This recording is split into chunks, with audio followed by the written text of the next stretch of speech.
It was the 1992 presidential campaign that made Ross Perot a household name from coast to coast. We got a lot of crazies out there, haven't we? He ran as an independent against Republican incumbent George H.W. Bush and the Democratic governor of Arkansas, Bill Clinton. George Bush didn't win the Cold War. You won the Cold War!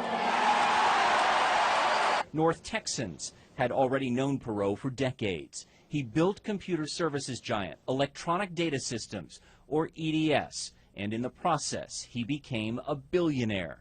When two EDS executives were arrested during the revolution in Iran, Perot's response was legendary. Now, I don't just like the people in EDS, I love the people in EDS. Perot organized a daring rescue, portrayed in the NBC miniseries On the Wings of Eagles. Actor Richard Crenna played Perot.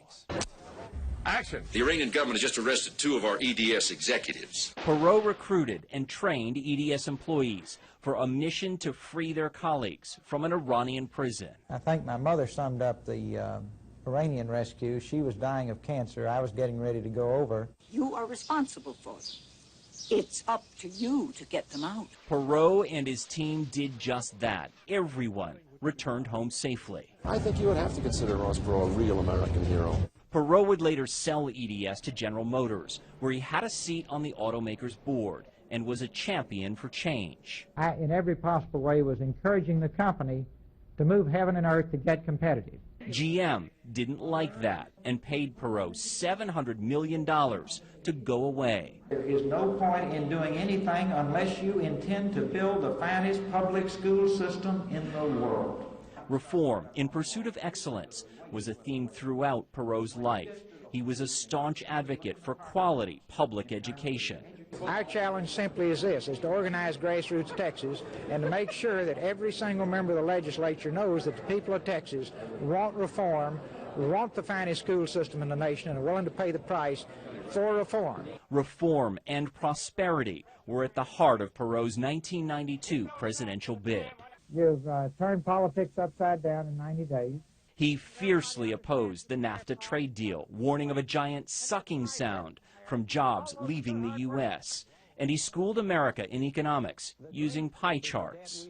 We're in deep trouble here. Or to use Washington terminology, we're in deep voodoo, folks. Despite leading the polls at one point on Election Day, Perot fell short and Bill Clinton became president. Many people believed he cost Bush re-election. One thing was clear. Perot had struck a chord with voters. Millions of you came together to take your country back.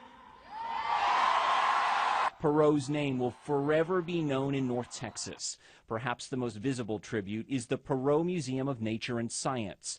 It was named for Ross Perot and his wife Margot after their children gave $50 million to help make the museum a reality. Perot leaves behind a large family which remains deeply rooted in the life of the community through business and philanthropy. A remarkable American success story with a distinctly Texas flair. To know me is to love me.